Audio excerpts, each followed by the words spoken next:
منہاج القرآن دی ہیگ کے زیر اہتمام علامہ ڈاکٹر طاہر القادری کی کتاب قرآنک انسائیکلوپیڈیا کی تقریب رونمائی منعقد ہوئی، جس میں منہاج القرآن کے ممبران کے علاوہ مختلف سیاسی، سماجی اور مذہبی تنظیموں سے تعلق رکھنے والے افراد کی کثیر تعداد شریک ہوئی۔ مزید تفصیلات ڈاکٹر محمد کامران کی اس رپورٹ میں۔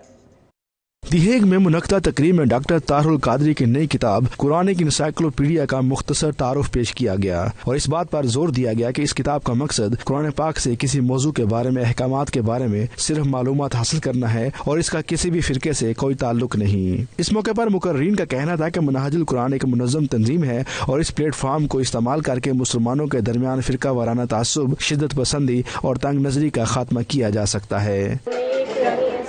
ملا ہے جو پوری دنیا کے لیے، سارے مسلمانوں کے لیے ایک بہت عظیم تحفہ ہے۔ آج ایک بہت ہی شاندار پروگرام تھا جس میں قرآنک انسائیکلوپیڈیا کا لانچ ہوا ہے،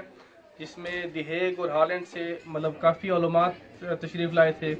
اور کافی ینگسٹرز بھی تھے، بڑے بھی تھے، اور یہ ایک بہت ہی اچھی کتاب ہے، 8 جلدوں پہ ہے، جس پہ اردو سپیکنگ جو ہے امت مسلمہ اور باقی پوری دنیا کے جو لوگ ہیں۔ تقریب کے اختتام پر ڈاکٹر طاہر القادری کی 68ویں سالگرہ کا کیک بھی کاٹا گیا۔